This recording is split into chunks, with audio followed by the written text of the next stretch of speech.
Fire is one of mankind's most ferocious and persistent enemies.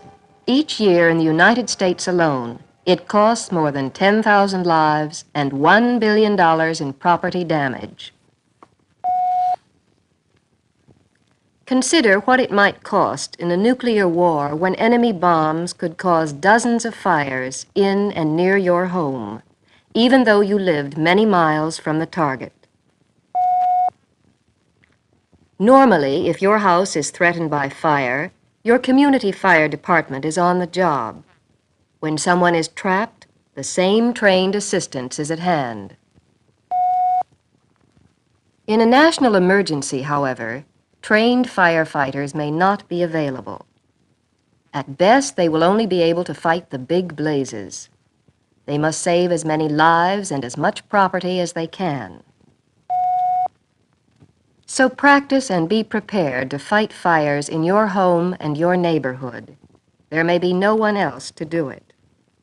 Your ability to act quickly before the arrival of the fire department might save your home or the life of a loved one. Training, tools, and plenty of practice are the basis for good home fire defense.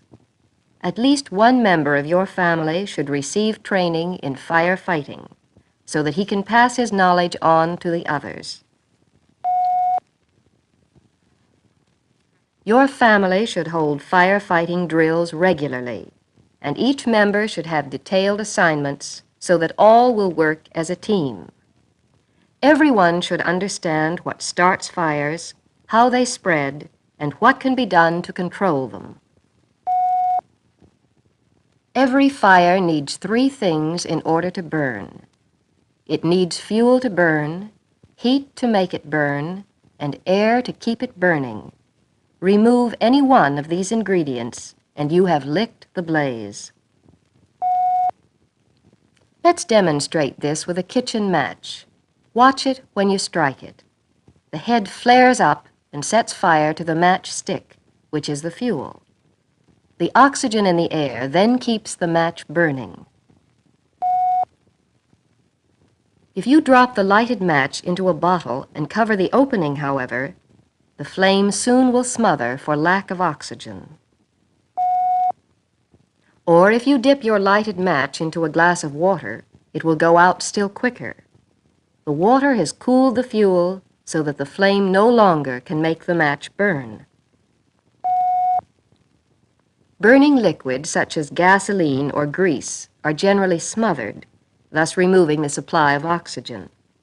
This is why firemen use foam on oil or gasoline fires, just as you use soda on a grease fire in your own kitchen.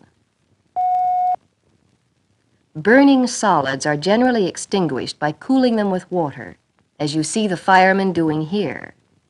And of course, the best means of firefighting and of fire prevention is to remove the potential fuel for a fire. Fire can't burn if it has nothing to burn. Here are things you should do to protect your home from fire. First, give your house a good cleaning, but this time clean it for fire hazards. Give special attention to the attic and the basement. Instead of an attic, many modern homes have just airspace between the ceiling on the top floor and the roof. If your home has such a spot, make sure you can get to it through a trap door. Keep a ladder handy and never, never store anything there. Don't forget the yard, especially near the garage where storage and rubbish are likely to accumulate. Be sure that inflammable fluids are stored in tight metal containers outside the house. Do the same with oily rags. These have been known to catch fire by themselves. Check your wiring system for overloading and for worn-out cords. Check your heating plant, especially the chimney, pipes and connections. If the chimney needs it, clean it out. Replace cracked and rusted pipes and connections. One of the biggest potential fire hazards in everyone's house is the curtains, drapes, and slipcovers. Some fabrics are treated at the factory so they are fire resistant. If yours are not, treat them yourself so that you don't find yourself in this position. Rayons and cottons may be made fire resistant by dipping them in a solution of 9 ounces of borax and 4 ounces of boric acid in a gallon of water. This solution won't hurt anything that water won't hurt, but you will have to dip them each time they are washed. Your friends may say you're always the last one ready, but it is well worth the reputation if you spend the time shutting doors and windows. This improves your home's fire resistance tremendously. Closed interior doors will prevent a rapid spread of fire through the house. Water, and plenty of it, is an essential in your home fire defense. If you live in a house, you should have at least a barrel of it stored at all times. If you live in an apartment, you should have at least 1 bucketful for every 2 rooms. Keep the water in covered buckets in convenient spots on all floors. Don't run the risk of waiting until the alert sounds to draw water from the tap. If everyone did this, the pressure would fail. Next, you will want to have adequate firefighting equipment. They do not have to be expensive tools. Many household items are marvelous for firefighting. A broom, for instance, or burlap bags and small rugs which can be soaked in water. Your most useful tools will be a garden hose, a hand pump, and buckets for water and sand. To make the best use of your stored water, you will want a hand pump, either as a part of a water fire extinguisher or as a separate pump which can be used with any type of container. Remember, the taps probably will be shut off in an emergency. A hand pump extinguisher holds 4 or 5 gallons of water and is easy to refill. It should be operated by 3 people, 1 to use the hose, the second to pump, and a third to carry additional water. In a pinch, 2 persons can make out. Be sure your garden hose has a connection that will fit the faucets.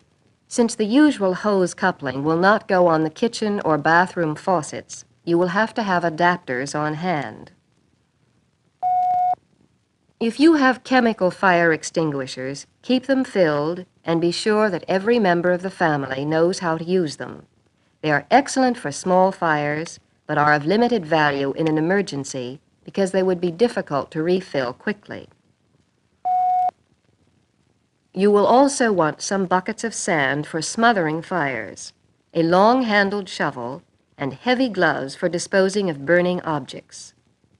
These will be especially helpful for kitchen grease fires which occur from time to time. Have a sturdy ladder on hand and keep it in good repair.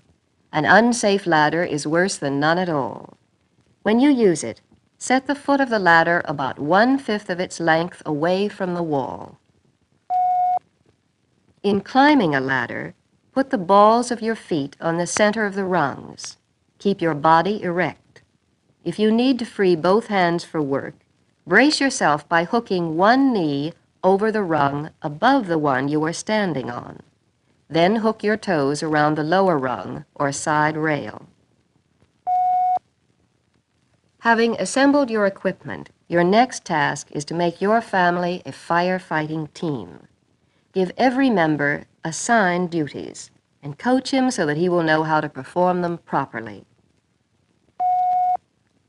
Appoint a fire marshal to lead a systematic search for fire hazards, an inspector who will check the house and watch for the start of fires, and someone to be in charge of equipment. See that each member of the family knows what his job is whenever a fire does start. In fighting fires, don't lose your head. They can be fought successfully. Go to work with the tools at hand.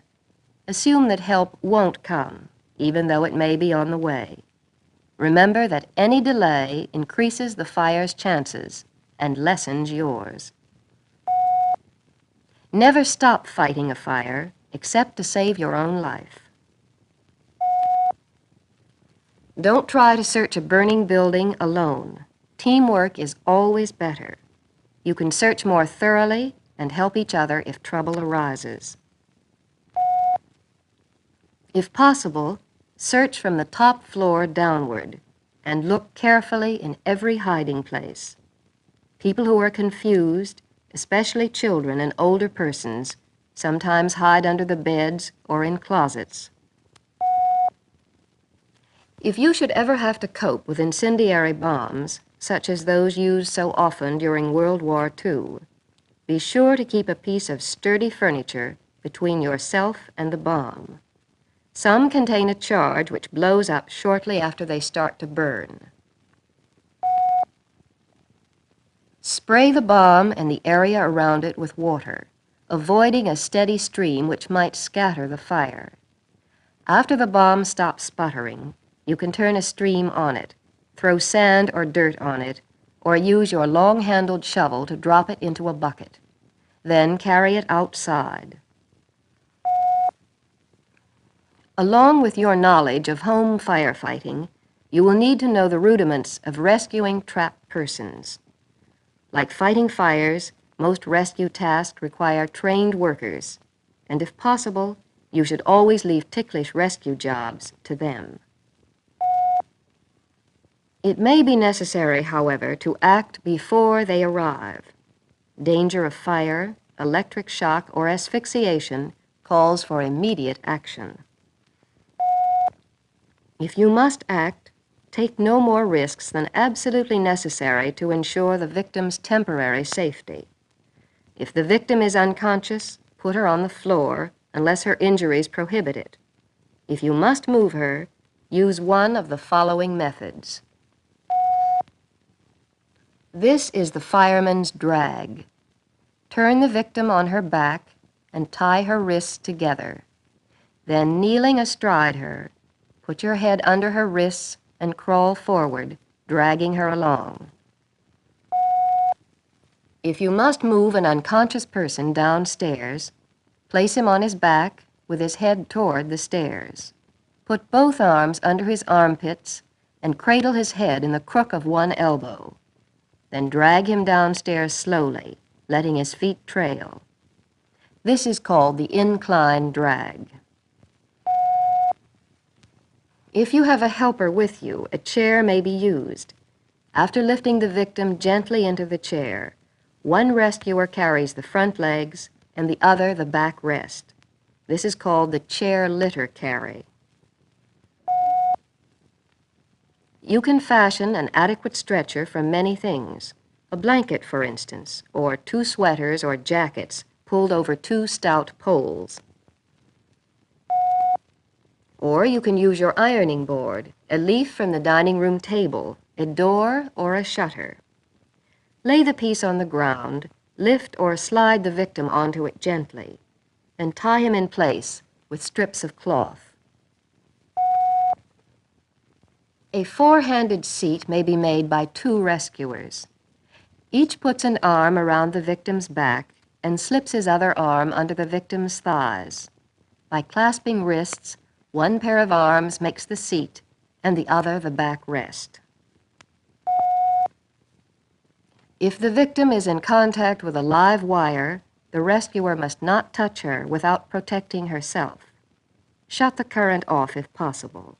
If you can't, stand on dry wood or paper and cover your hands with heavy gloves or cloth before touching the victim.